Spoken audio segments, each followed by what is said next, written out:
Now this particular guy is pretty shy when I was using the vibrate feature on the remote, so I'm not going to use the vibrate feature with him. Anytime I see a dog and they're kind of apprehensive about vibration, I don't want to use that with the remote. So the remote's at level 5. I'm just pushing this button and I'm having him come over.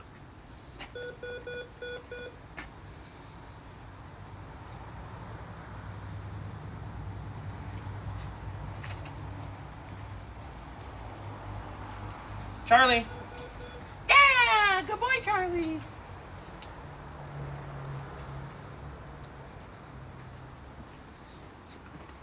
You can see I just toss kibble and I make abstraction for Charlie.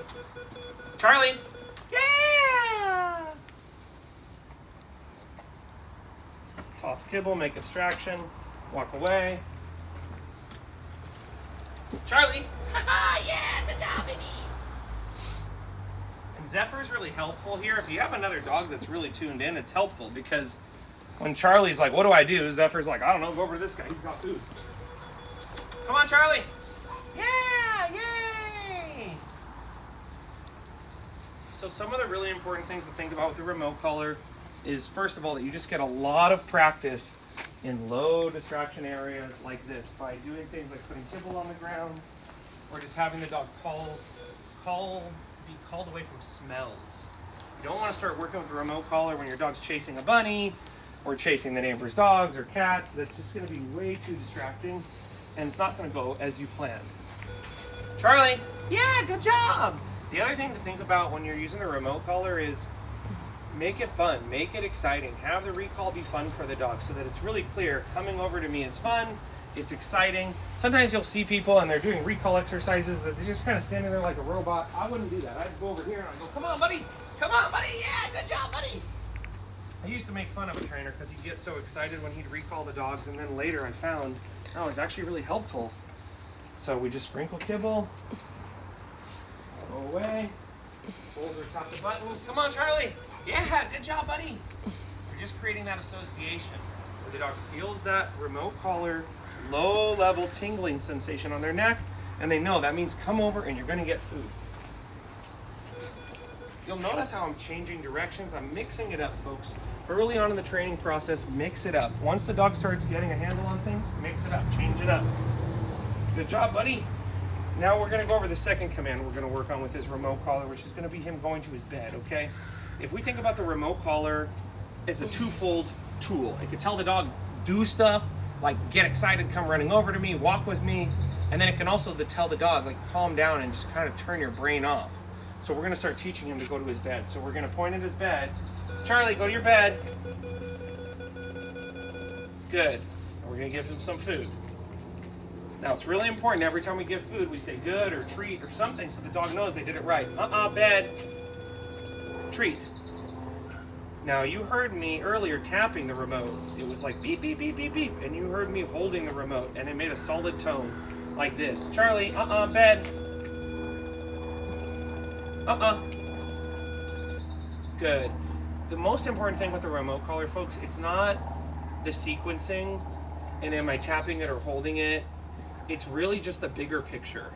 That on a broad level, the dog is understanding, I hear or I feel this sensation on my neck, and then I look at my human, I come over and I get food.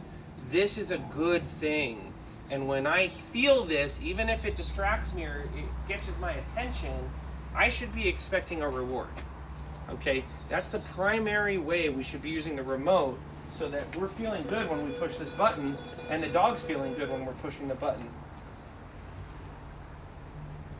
It's so important that whether we're holding it, we're using vibrate, we're using tone, we're using it level 2 or level 7, we're more importantly just getting the feel that this should feel like natural, like place, good.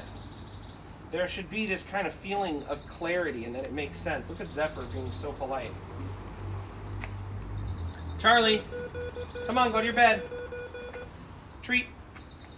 So he goes to his bed, the tingling sensation on his neck stops, and then he gets food. Go to your bed, there's a tingling sensation on his neck. Charlie. Treat. He goes to his bed, he gets his food. Okay? Now, something to think about, folks, is that this remote collar is not directional. And so here you can see I'm in an enclosed environment and my body language is very clear for him to understand what I'm saying. I go over here, Charlie, come on, buddy. And my body language is clearly saying, come over to me. I'm like jumping around and I'm moving in an exciting fashion, okay? When I come over here to the bed and I go to your bed, look at my body language, it's different. Treat. My body language is different. I'm kind of pushing the dog in a sense, like this. Hey, go to your bed. Or, come on, let's go. So whether I'm using my body language or I'm using the leash, it's important that we remember the remote collar, it doesn't really directionally guide the dog. And so if we're ever pushing this button and the dog seems confused, we need to slow down and realize the dog is probably not sure what we're saying. Like right now, for example, if I just start tapping the button and I'm like, go to your bed, he doesn't know what I'm saying. He's trying to figure it out. But if I go like this, go to your bed. Good. He goes, oh, obviously he's saying go to my bed because he's using his body language to say go to the bed. And it's the same thing with recall. If I'm standing like this, and I love all my clients dearly, but they'll stand and they'll do a recall. I don't even think he'll go away from me right now. Okay? They'll stand like this, come. And although sometimes that works, sometimes the dog looks over and they go, man, they're standing there really straight up and kind of serious looking. I don't know if I should go over there. Are they excited? Do they want me to come over? So when you do recall, you start walking like this. Come on, buddy. Or you crouch down low. Like, look at Zephyr. Hey, Z. Z, Z, Z. Yay, Z, Z, Z. Z, Z, Z.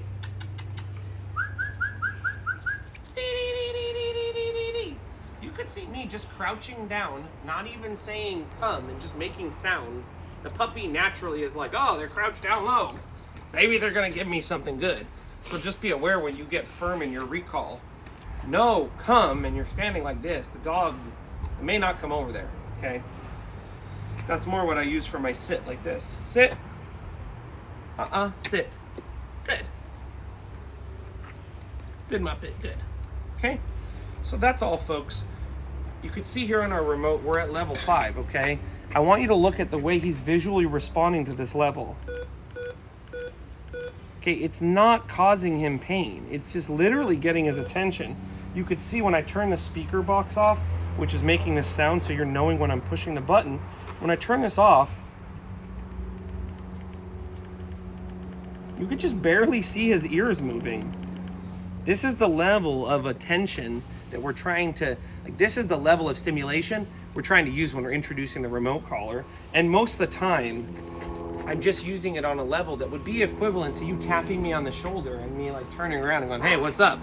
So bottom line, folks, this is the introduction to the remote collar, okay? This is not a finished product. This is just the very first phase. And in this first phase, what do? We're pushing the button. He's coming over to us. He's getting food. We're pushing the button. He's looking over at us. We're like, yeah, good boy. Our body language is clear that he's coming over to us. And then when he comes over, we're giving him food. And then the other thing we're doing is we're pushing the button and we're telling him to go to his bed. And our body language is saying, bed. Good. We have a treat pouch here with kibble in it.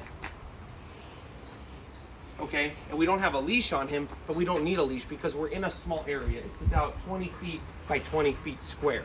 Okay, if I was to take him to the beach or in front of the property there, I'd need to have a long line on him, perhaps a retractable, extendable leash, so that if he gets confused, he's gonna feel that leash tug and he's gonna turn around and I'm gonna go, dude, come over here, what are you doing? Okay, folks, as always, we train little pups for short periods of time, right? We've been doing this session here for like 10 minutes. This is the typical training session with him. For mom and dad and the kiddos at home, get comfortable with the remote collar in the house. Get comfortable with the remote collar in that grassy area in front of the house, in that open space on a long line. Get really comfortable using this and even turning it up a little bit to a higher level like this and having him come back and giving him food. Have him understand that this sensation might vary. Sometimes it might be a little more intense, and that's okay. It's not that he's ever a bad dog. We're just trying to communicate with him. And so, although the dog at some point may be at number 5, at other times you may need to turn it up to number 8. You may need to turn it down to number 2. The most important thing is that you're looking at the overall feeling of, hey, is this feeling right? Is this making sense to the dog and to me, and not creating stress? Because the less stress it creates, the more likely we're going to bring this around, the more likely our spouse is going to bring it around, the more likely everyone's going to be happy to see the dog wearing it, and the more likely we're going to use it. But if early on we get stressed by this, or the dog gets stressed, we're not going to feel as inclined to go, this is amazing. This is like giving a cell phone to my teenage kid, and I just call him, hey son, where are you at? Oh, you're having fun at John's house? Okay, no problem. So that's all, folks. We're going to end the session here with this guy. He did really, really good. We gave him a bath, so he's all clean. He's ready to go home. But remember, folks, as always, we don't blame them, we train them, and there's nothing wrong with getting your pup trained on a remote collar, especially when your goal is just to be able to take them out off leash to explore, socialize, and all that stuff. Okay, folks, until then, we'll see you next time.